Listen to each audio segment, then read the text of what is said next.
Welcome, ladies and gentlemen, to Dion's Daily Dose for Monday, October 12th, 2020. Almost halfway through October already. Can you believe it? Holy cow. So, as you can see, I'm using a different camera. For those of you who haven't seen this in a few days, I didn't get a chance to set the phone camera back up. It actually looks better, I'm told, if I'm further away. For some reason, this is really clear, but I'm not. I think it's a focusing deal. I don't know. So I'm going to run you through one of the reasons why, well, the only reason, really, why I am so pro medical cannabis. I was a truck driver trainer for Werner Enterprises. This was like at the time, I don't know what they are now, but at the time they were like the fourth largest trucking company in America. They're still pretty huge. They're like 4, 5, 6, somewhere in there now. But they're really big. They got the big blue trucks that you see cruising down the interstate. Werner Enterprises on the side of them. And I did, for a while, I did driver unload. I was on the dedicated route for Family Dollar. You know, all the Family Dollars you see. I was actually the driver that would bring them all the bleach and the pop and all the goodies they have in their store. That was me. So there for a while, then I got on Midwest Dedicated, and so to where I was just right in the little Midwest area there. And one day I was going and pulling the fifth wheel for the trailer, and I felt this like pop and the shooting pain in my back. I won't bore you with all the details, but fast forward, go to multiple doctors, and I'm on workers' compensation, and I am told that my only option in order to stay on workers' compensation is to have surgery, a triple lumbar fusion, as a matter of fact. For those of you not familiar with what that is, the discs in your back have letters and numbers associated with them, right? L is for your lower back. S is your sacrum, which is basically your tailbone. And it goes L, S1. I had actually L3 through S1, and they were fused together. Oops. This was very, very painful. It took me weeks to get back on my feet and learn how to walk again and all of that. It was not fun. It was miserable, and I hated every moment of it. Unfortunately, there were not a lot of options as to treatments. There were other things that could have been done, but when you are on workers' compensation, you have to do what you're told. They tell you what treatment you're going to get. They do not offer you things. They do not say, well, what's the doctor say? They say, well, this is what we've determined for your case and what you have, and this is what you have to have done, and this is what we're going to pay out. So I had the surgery because the other alternative was for them to cut me loose. You're not going to get any workers' compensation. You're not going to get any money. We're not going to take care of your medical bills. That was the other option. So I had the surgery. I had a triple lumbar fusion done. And after that, after I healed and was all set, I couldn't drive truck anymore. So I started at Indiana State Prison. Now, the downside, if you know anyone who's had back surgery, especially a failed back surgery, it gets progressively worse over time. If it's unsuccessful or failed, it will gradually get worse. Now, the original reason, what was originally wrong with me was I had multiple herniated discs and spinal stenosis, which is a narrowing of basically the space where the spinal cord sits, and it gets narrower. So any kind of pressure on it results in excruciating pain. There is not nowadays, just so you know, by the way, medical technology has come a long way, but since I had a fusion, the treatments that are available now are not available to me. Anyway, What I did have though eventually was a spinal cord stimulator, and that was an implant, a spinal implant. And what it does is it sends electrical signals that's supposed to basically override your body's pain response. And so instead of feeling pain, you feel this weird, odd sensation that you get used to, but you feel it instead of pain. Again, really, this is a very, very long, convoluted story. I'm going to kind of shorten it for you. But I had this stimulator. Hey, Paul, good to see you. Jack, Paul. So they put this spinal cord stimulator in. Now, the initial one, when they put it in, I was working at Indiana State Prison, and they put it in for whatever reason, and I'm not going to mention doctors' names. I'm not going to get into all of that because that's a whole other thing. But for whatever reason, the doctor that I had at the time did not put me on antibiotics, and the first implant got infected. The first implant was through a certain company, and it got infected, and I couldn't even turn it on for the first 2 weeks. So I got it put in, was all messed up, waited my 2 weeks, went to the doctor, come to find out it was infected. It had to come out. I didn't even get to use it. So it gets pulled out, and some time passed. Then they waited for everything to heal up. Everything was okay. They put a new one in. And this one worked. This one worked really, really well. It was by a different company. And it worked really, really well for about the first 3 to 4 years. It worked just exceptionally.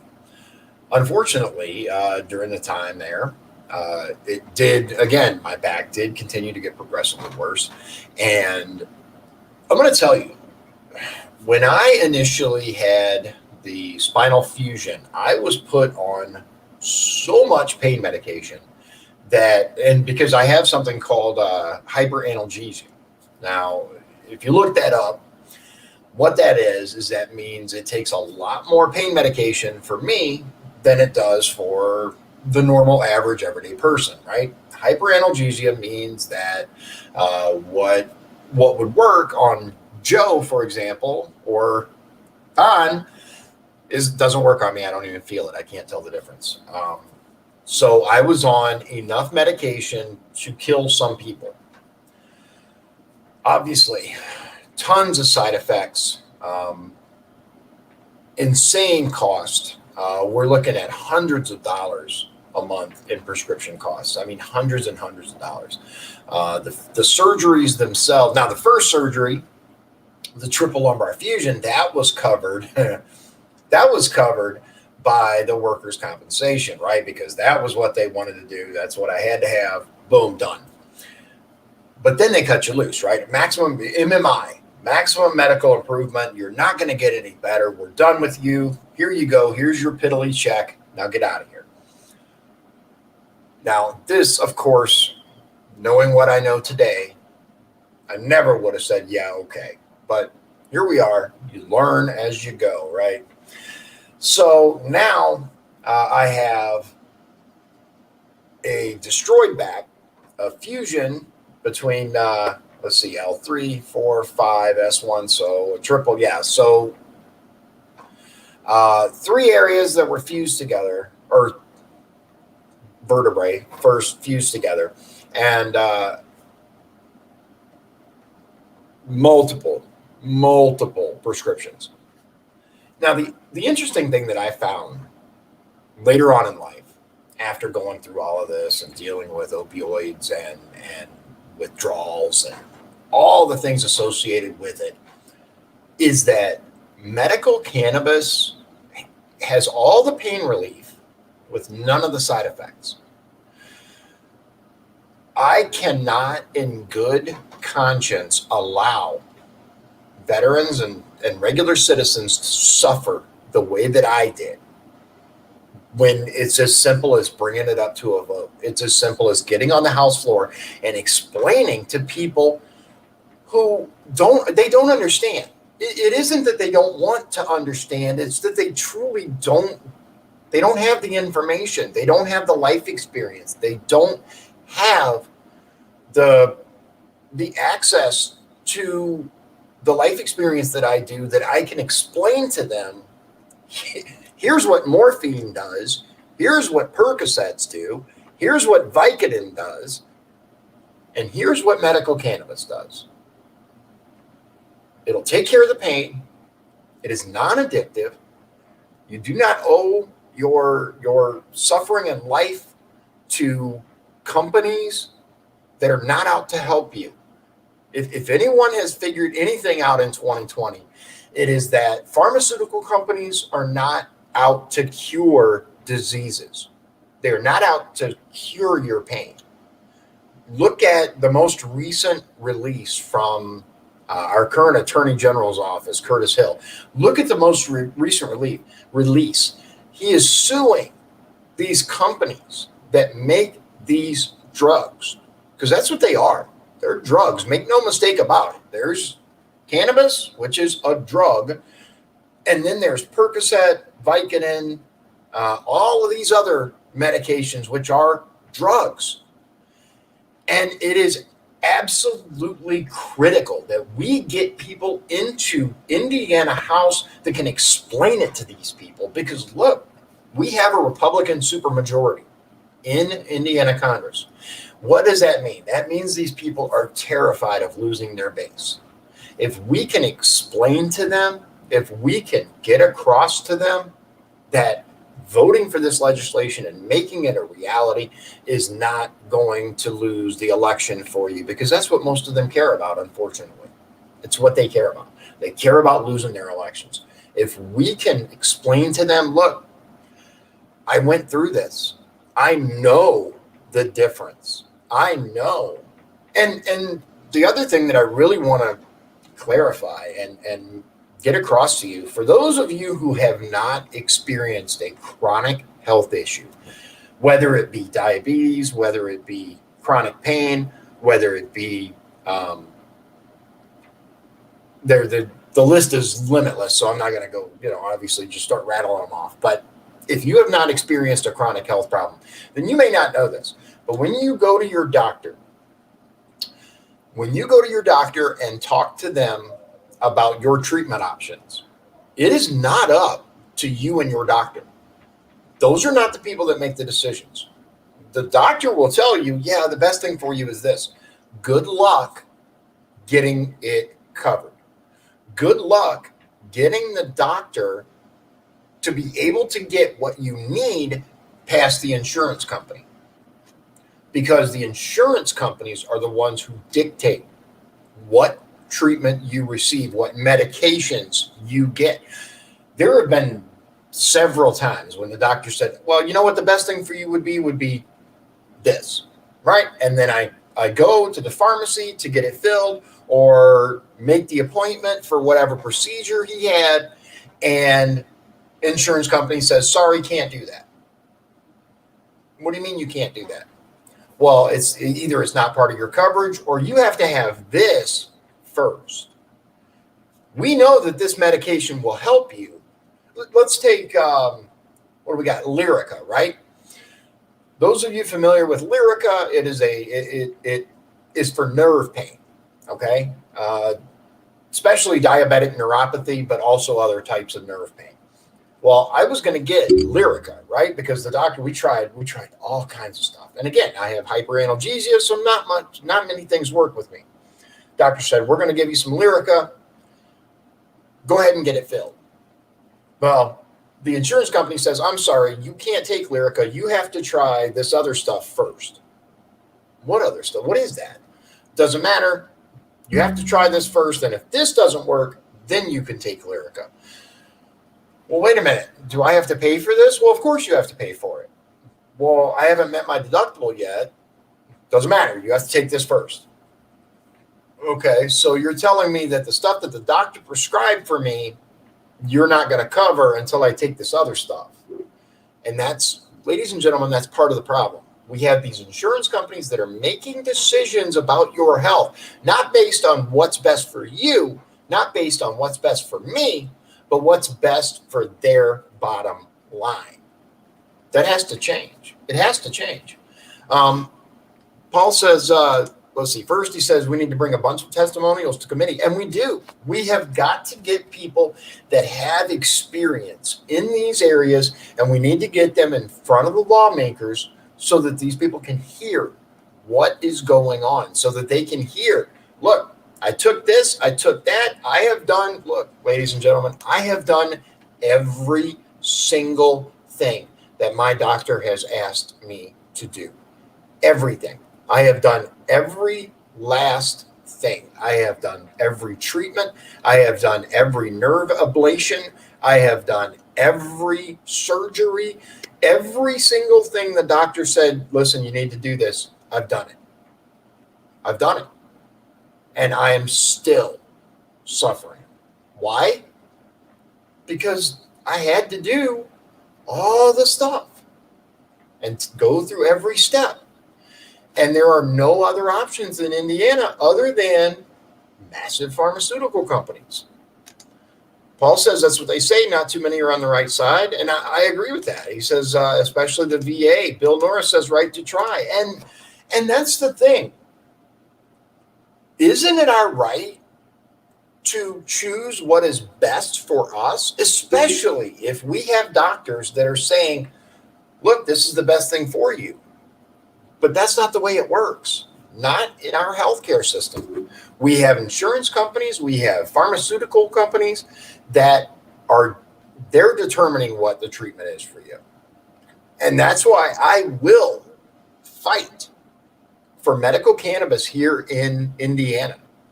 Will it be easy? Heck no, it won't be easy. I don't expect it to be easy, but I will tell you this. As a lifelong, staunch Republican, I can talk to these people in ways that they understand. I can talk to these committees. I can talk to these Republicans and make them understand that it's not just opening up the doors to reefer madness. It is actually establishing something. Look, we have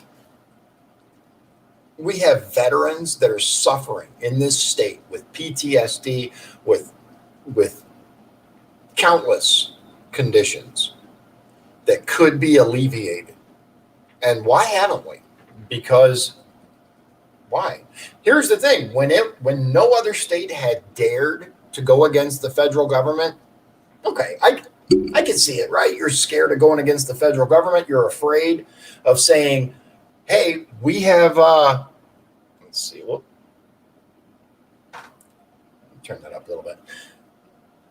I could understand before California, and I think there are 20 plus states now that have legalized medical cannabis. It doesn't make any sense. It doesn't make any sense. I looked at a map today, actually. Paul says it makes a good point. The consequence of owing stockholders over those with the insurance plans, and that's absolutely right. We have to have different legislation, and I find it very, very interesting that up and down the ballot, we are getting more and more and more candidates who are saying, "Look, this has gone on long enough."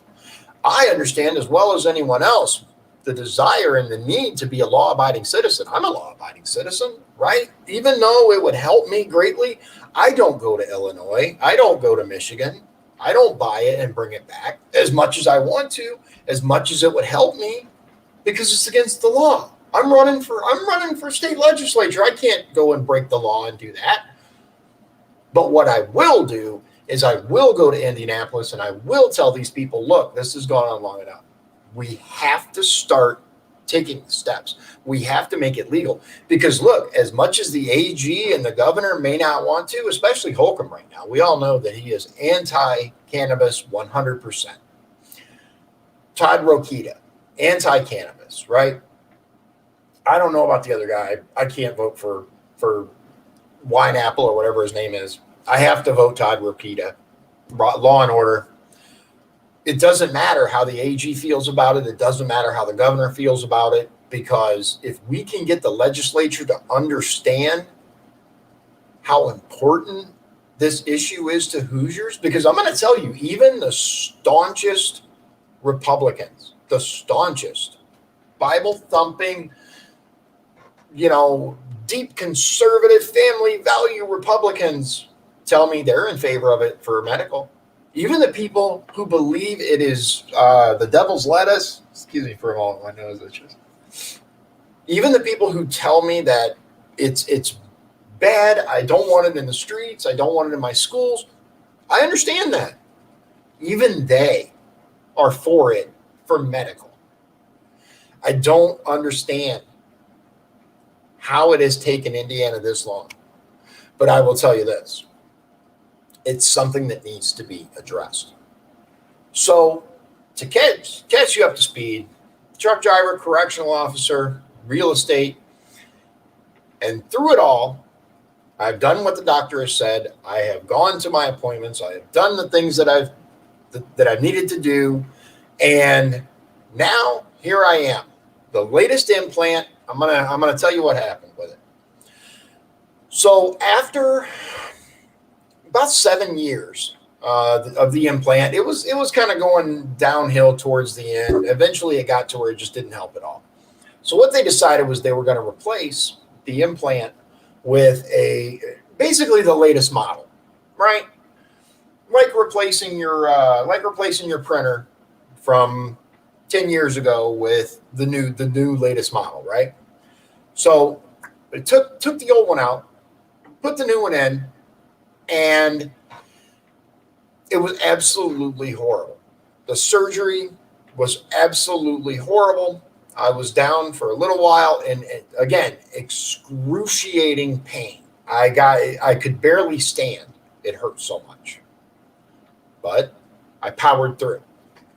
As a matter of fact, the Lake County Lincoln Day dinner, they had gone in because one of the wires was right on my spine, right at the base of my spine there where the fusion is, right? You got the vertebrae here. The wire was running right here. So anytime I would sit back against something, it would push on my spine, and holy crap. So they went back in, moved the wire over, right? Fixed me back up. I was able to turn the device on and all of that. So fast forward, and it's been very slow healing. For whatever reason, the wires are it's rubbing, it's painful, it's not fun.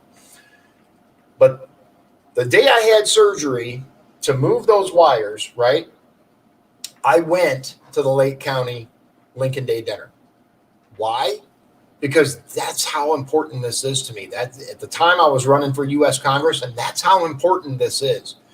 Because we cannot sit idly by anymore. I will take a little bit of pain if it means that I get to make a difference. We have to make a difference. We have to get our butts into office. Me, up and down the ballot, we've got to get people into office that know what it's like, that have real world experience with this crap, and can talk to these legislators and tell them, look, man, this is no joke. This is not something on a spreadsheet. This is real life, dude. This is real life. I spent weeks in a hospital bed.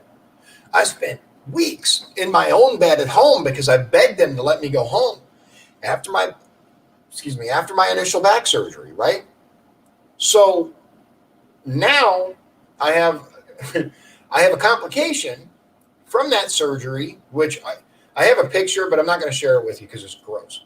I'm going to tell you this. The wire that they moved is now coming through. Not cool. Not cool. And all of it could have been prevented. All of it. From the very beginning, had medical cannabis been an issue, I could have been on medical cannabis, and I could have gone to several different alternatives, whether it be a chiropractor, whether it be any number of other things. And you make a good point, Paul. Cali has been legal since the 90s, right? We can make it legal here medically. It boggles my mind that these politicians won't listen to the polls that say over 80% of Hoosiers, over 80%, I believe the last one I read was 87% of Hoosiers are in favor of medical cannabis, then why are these legislators so quick to dismiss it? I'll tell you why. I know why. It's because they don't really care about you. Let's make that perfectly clear. Most, not all, most of these legislators do not care about you at all. And I know it hurts. It hurts for me when I first learned that. I know it hurts for you to really understand that, but they care about themselves. They care about staying in office. They care about raising a bunch of money. They care about kickbacks that they possibly might get. That's what they care about. I'm not doing this to get rich. I don't care about getting rich. I ran for Congress because I thought I could make a difference, and I'm running for state legislature because I know I can make a difference. At least with state legislature, I can talk to Hoosiers. I can talk to Republicans. That's who hold the supermajority. I can tell them, look, ladies and gentlemen, this is what we're looking at. This is what the polls say. This is what the science says. And more importantly, this is what all the people that I've brought to talk to you, this is what they say. Jack says after this huge tax deficit they will have next year because of low business income of 2020, they will need the cannabis taxes. And you know what? That's another great point that I'm glad you brought up, Jack. So let's look at it this way. We were told by a legislator that this next coming legislative session, 2021, hopefully I'll be in there to help, but we're looking at a 15% reduction across the board to the Indiana state budget. 15%. Now, that's a lot of money. 15% for the state of Indiana is a heck of a lot of money. Let's see how much that is. Indiana's 2019 budget, because that's when they did it. Let's see here. The Indiana state budget, 31, this was in 2016. The total estimated government spending in Indiana in fiscal year 2016 was $31.4 billion with a B. Now, state funds, this is important, state funds were $18.9 billion, federal 12.4. So almost $19 billion. $19 billion, 15% of that. So we're looking at a lot of money that's going to have to be cut from the budget. Why? Because these stupid ass lockdowns. Don't even get me started on that. The bottom line is I am very, very passionate about this for a reason, and it's why I, as a Republican, scored the Indiana normal endorsement. That's a big deal because they know that I'm serious. I know what I'm talking about, research. I learned about it, and I actually considered moving. I'm going to tell you, for a long time, I looked at Michigan. We looked at moving just across the border into Michigan because of it being legal there. Illinois, absolutely not. Now, don't get me wrong. After this whole crazy lockdown thing and, Tyrant Whitmer, I'm glad we didn't move to Michigan. But I'm going to tell you one of the big issues, one of the big hurdles when it comes to medical cannabis is, and recreational in Illinois and Michigan as well, that you need to be aware of, and that I am fully aware of, is that if you are going to get medical cannabis or you are going to buy recreational, it can definitely affect your Second Amendment.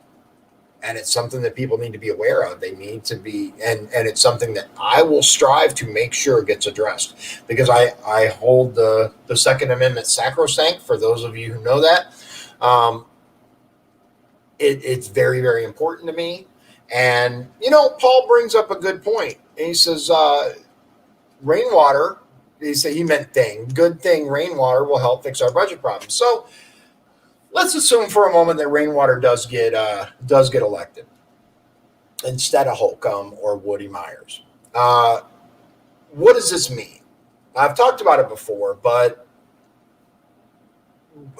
it's nice for Rainwater to say these things and say, okay, we're going to do this, we're going to do that.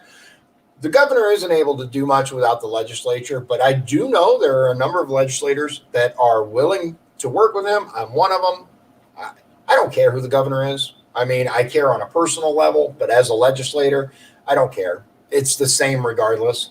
I absolutely intend on one of my first priorities to be limiting the scope and length of executive orders and emergency declarations. Those are going to be curtailed.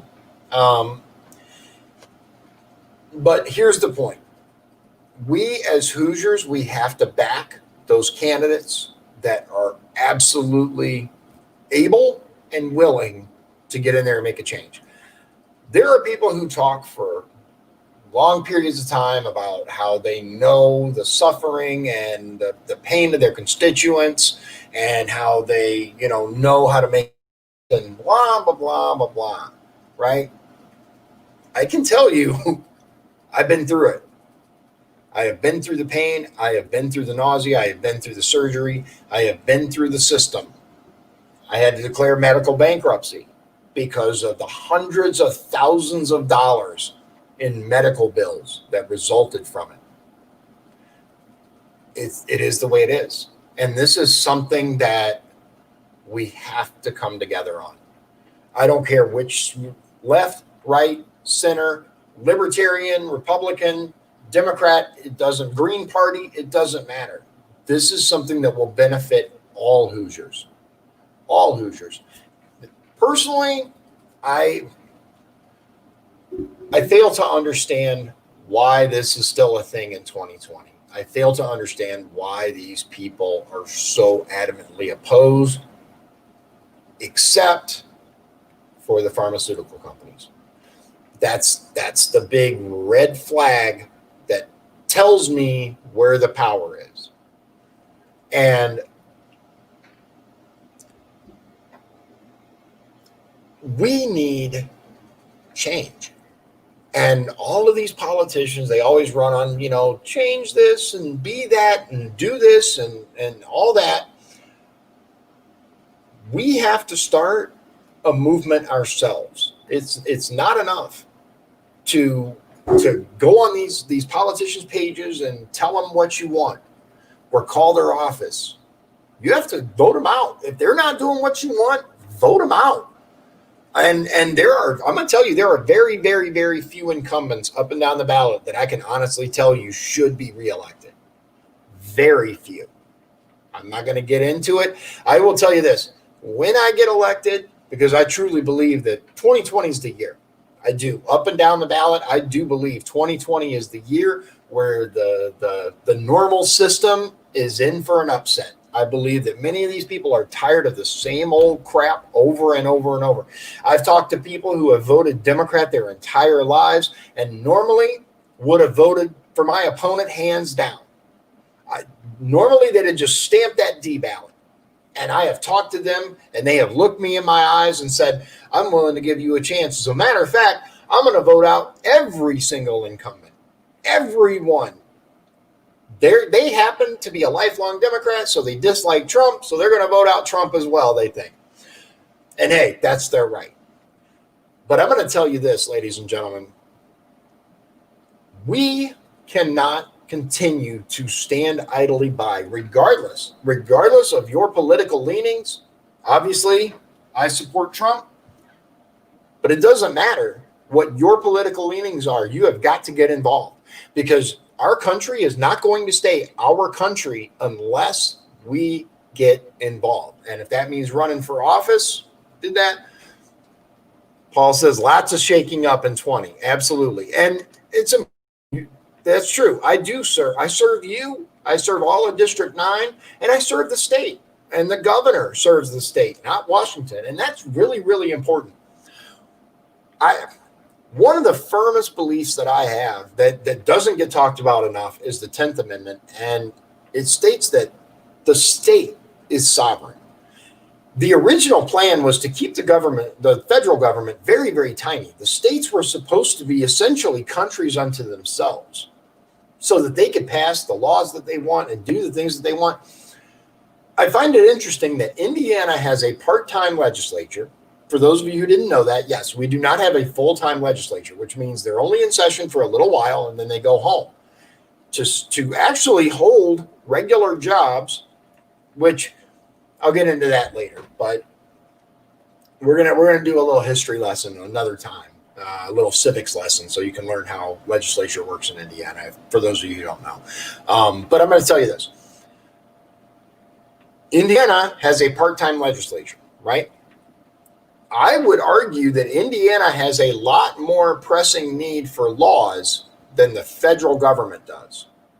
The federal government does not need, in my opinion, full-time legislators. They do not need people in there all the time making our lives constantly more convoluted. But that's a topic for another time.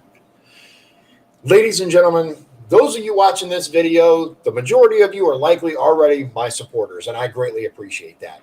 But I'm going to tell you, there's no way we're going to do this without your help. There's no way I'm going to get elected without your help. Share the message every day, ladies and gentlemen. Every day I am hearing from new people that say, hey, I hear what you're saying. I really, really like what you're saying. I support you. Some of them have given financially. Some of them don't even live in my district. They believe in what I'm doing so much. They don't even live in District 9. They live by Indianapolis. They live further west. And you know what, Paul? Unless you're Lucas, he serves us all year on his time and dime. And that's absolutely right. Look, Jim Lucas has taken some serious flack for his pushback against the governor's orders. He has taken flack. He has a target on his back by the Republican establishment. I'm going to tell you that. The Republican establishment does not want him in office. I'm honestly surprised they have not found someone to primary against him and pour a bunch of money. I really am. Expect it next time, because this time there was an article that was published. I forgot exactly. I think it was the Indy paper, and it was about Jim Lucas endorsing Donald Rainwater, and the exact words used by the Republican Party were two words: good riddance. Good riddance.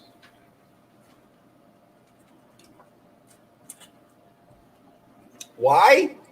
Because he dared to go against them.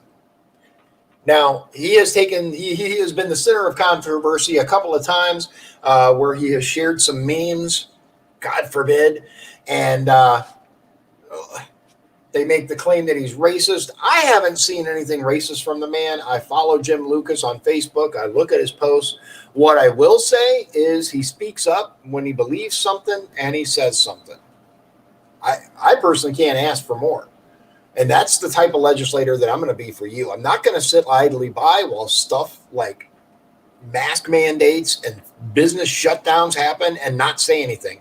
I don't care what party is doing it. I don't care who's in charge. I don't care what kind of pushback there is. It's not going to happen. As my mom used to say, ain't going to happen, Captain, not on this ship. And I know that's probably dated for most of you, but I remember it vividly from my childhood. My mom was a larger-than-life woman, single mother. I've talked before about how I grew up without my dad. I grew up with a single mother who was on public assistance. I know about the struggle. I know about growing up in a crappy neighborhood surrounded by, cars on blocks and hearing gunshots at night. I lived in Elkhart for a little while. I know about the struggle is real, right? Hashtag the struggle is real. And it is. I did not come from money. I did not experience a privileged silver spoon type life. Does that make me better than other people? No, absolutely not. Does it make me worse than other people? Absolutely not. What it does is makes me understand where these people are coming from when they believe that the system is rigged against them. I can understand that because I believed it myself for a long time. Even though I'm white, I can absolutely understand. And because I'm going to tell you, ladies and gentlemen, it has nothing to do with colors. You know the color that matters? Green. That's the color that matters. Money. That's what it's about. It's about those with money versus those without. The haves and the have-nots. I'm going to tell you, I've never been a have. I am middle class now, thanks to lots of hard work and a wife who went to college and got a really good job. We're middle class now, thankfully.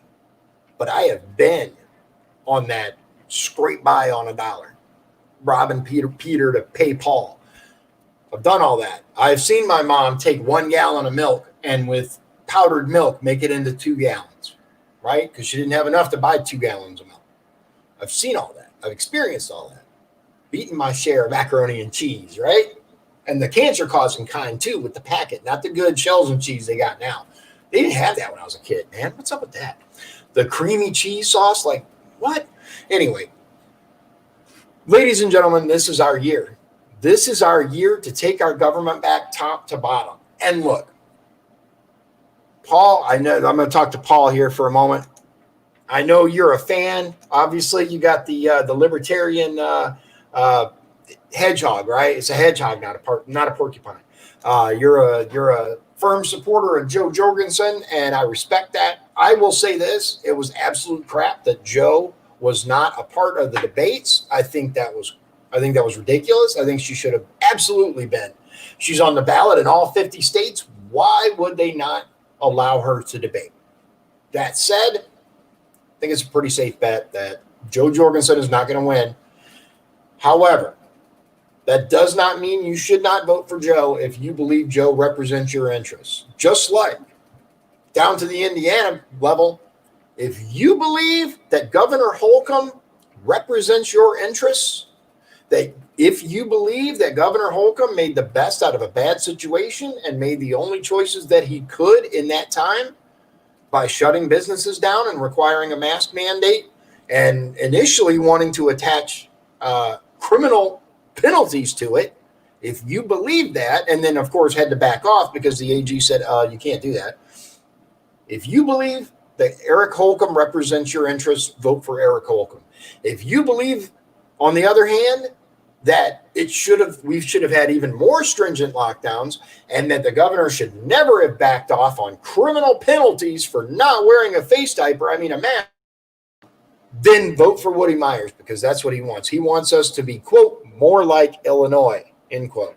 Now, I will tell you this, ladies and gentlemen, I don't know if you've noticed this. I went to the pumpkin patch the other day to deliver a sign to a good friend of mine. There were Illinois plates all over the pumpkin patch. And these people pull in with face masks on in their car, right? Guy, girl, little kids in the back, face masks on. They get out with their face masks on. They're outside, right? In a pumpkin patch, outside. If you believe so strongly in the types of things that your state has done with shutting it down, then why are you here? Why are you coming to Indiana to get a pumpkin if you believe that Illinois is doing the right thing?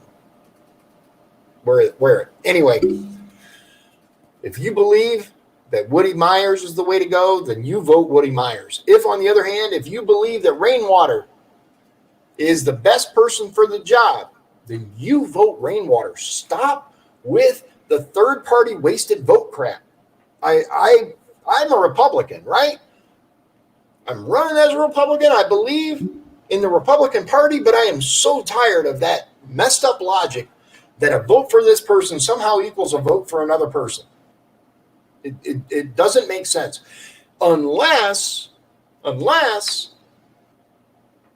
nobody votes for who they really want. Unless people are voting and trying to play a mind game. I'm going to tell you, ladies and gentlemen, that kind of crap, that kind of voting, the kind of voting where you vote against someone rather than for someone is exactly why we have the system we have today. It is why we have corrupt-ass politicians that are filling their pocket with your money, your dollars. It's not their money. It's our dollars. And you're right, Paul. Paul says 99% of Washington is a yes man. And it's not just Washington. It's in state governments. It's in city governments, county, all up and down the ballot. And yeah, Paul says JoJo is 3 votes, right? You got to vote for JoJo. You got to vote against Trump and a vote against Biden. How that works, I'm not sure. But according to them, it does. I would never try to tell someone else who to vote for, because I don't believe in that. I'm not these crazy ads running on TV telling you, you have to vote for Biden, otherwise bad stuff's going to happen. You have to vote for Trump, otherwise socialism's going to happen. I tell you, vote for the person you believe in, really and truly. And this is important, ladies and gentlemen.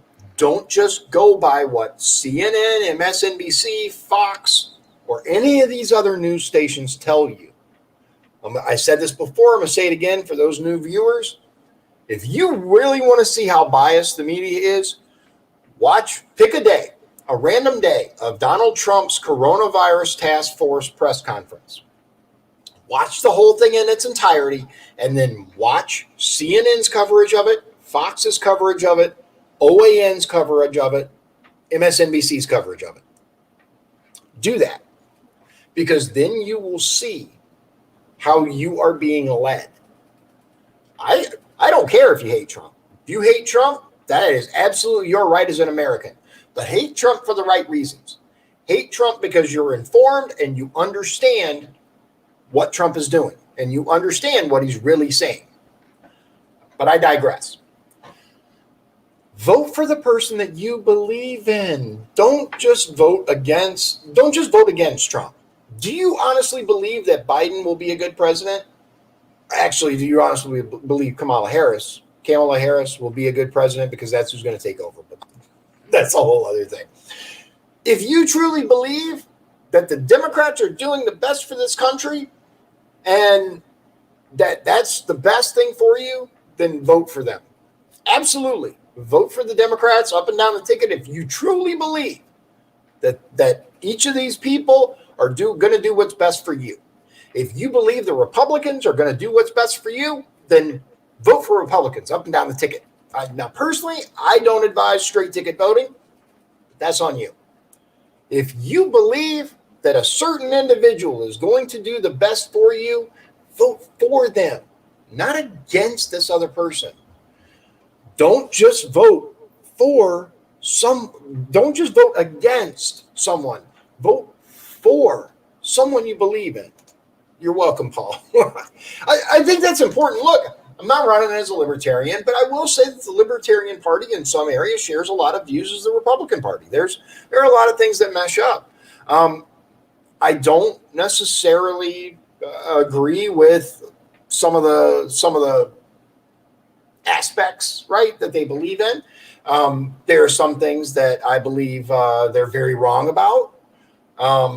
But I think their heart's in the right place. For example, I'm going to just touch on a couple real quick, right? The open borders thing.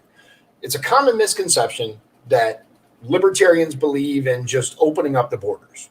I understand that that's not, especially Joe, that's not what she's talking about. What she's talking about is heralding back to an earlier immigration pattern where we had people coming in at Ellis Island and it was a much faster, simpler immigration process. I'm not sure that is where we want to go. I think we need a little tighter security, and I think we need, I will say this, we definitely need to revise our immigration laws. And Paul, you're absolutely right. Kamala is a cop. She was a DA for years, and in that time, she spent lots and lots of money putting a lot of people away. She did not allow people new trials when evidence would have shown that they were not guilty. It's bad.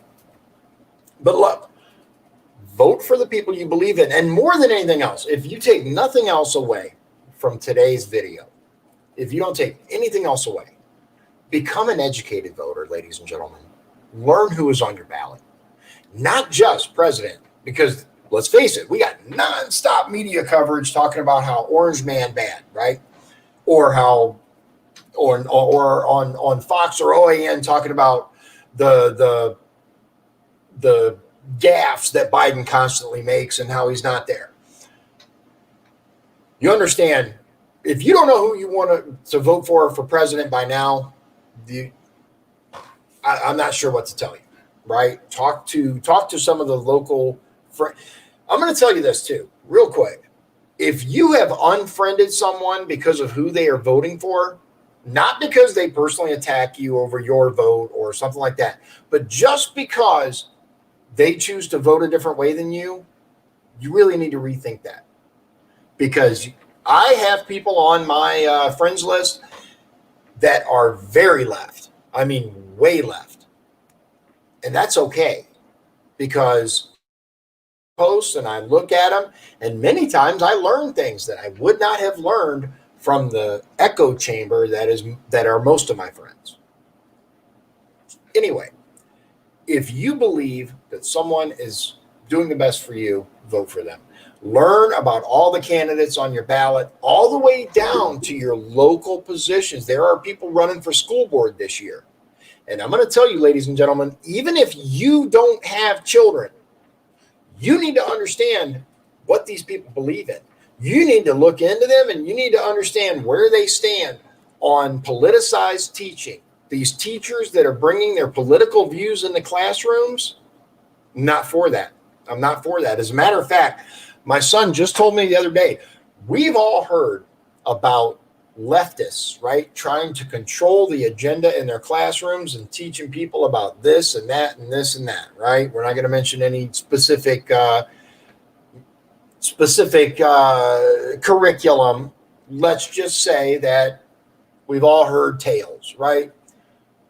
There's actually a teacher that my son has that is the opposite end of the spectrum and is very conservative. And my son has actually seen, now my son happens to be a Republican, right?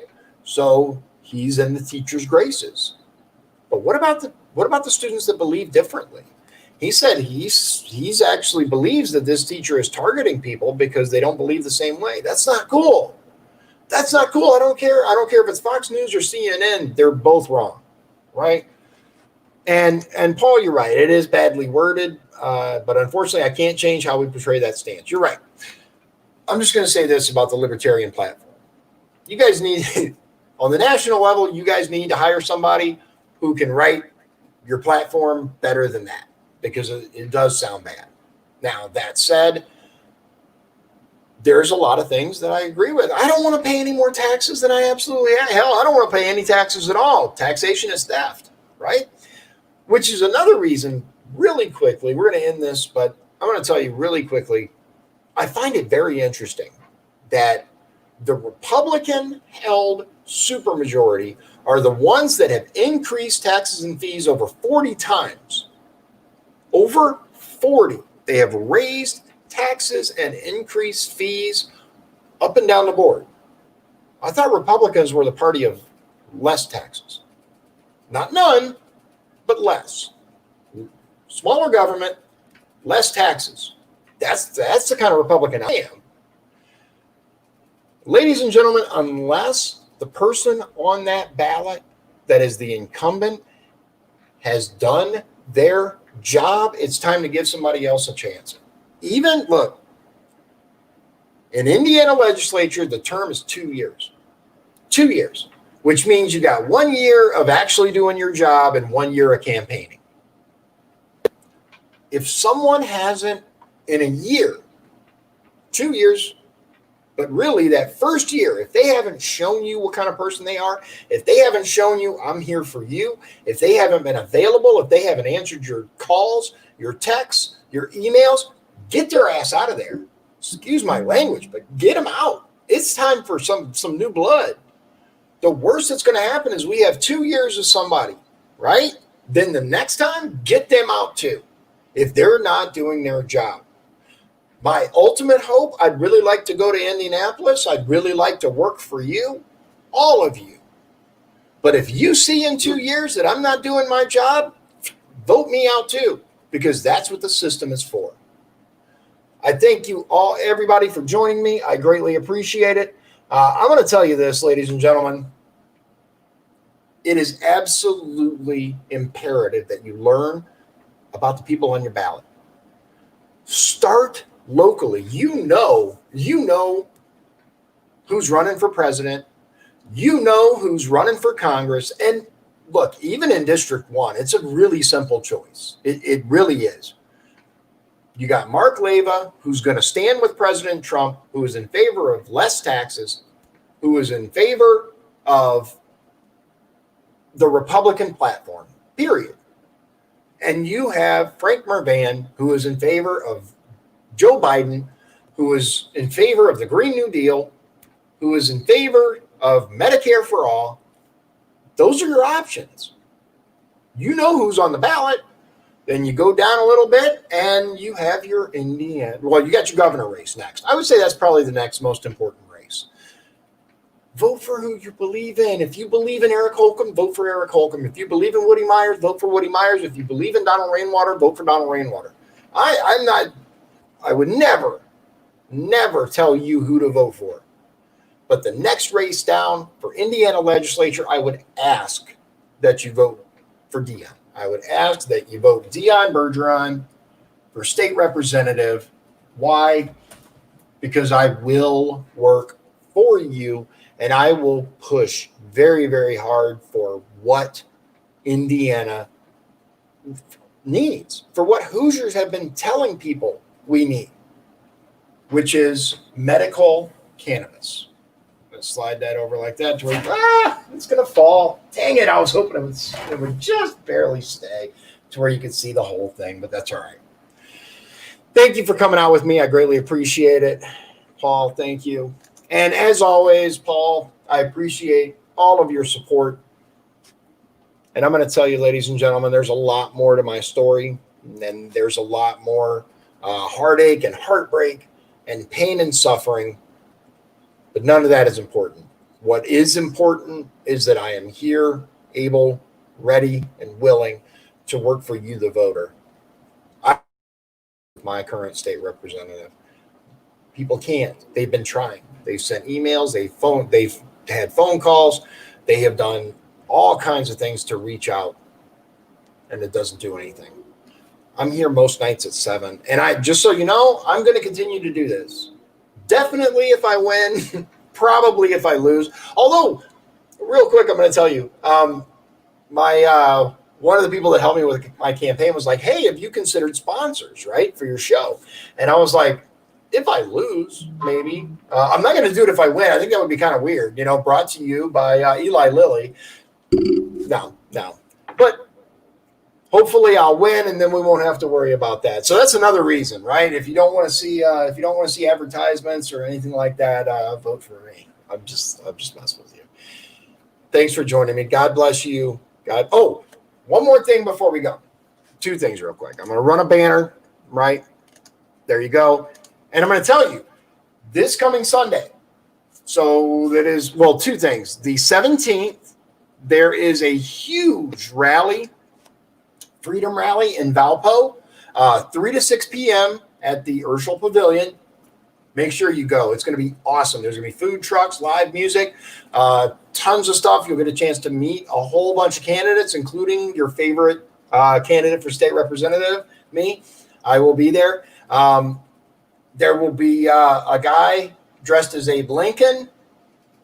It'll be awesome. So see, the icon of the Republican Party will also be attending.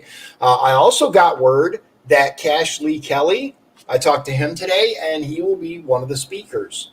Todd Rokita is the keynote speaker, but Cash, he's a phenomenal speaker. He does live videos. I would look him up. Seriously, if you don't know who he is, look him up. Kash space Lee space Kelli. Look him up. The man knows how to reach people. He knows how to reach people. He is a phenomenal public speaker, and he has agreed to come and speak. And I think I'm going to attend just for that, because I love watching his lives, man. He's got that magic touch. He really does. The one last thing, Sunday, I'm going to have Rachel Kessler on. I'm having the graphic made up tonight, and that'll be ready. I'm going to put it up and schedule it Sunday. Nitro burning funny cars. We'll have Rachel Kessler on. She is the state director for U.S. term limits, and we'll get a chance to talk to her and find out how term limits are going. I am the only person in my race to sign the pledge for term limits. I will support term limits for Washington and Indiana politicians, ladies and gentlemen, because it's past time.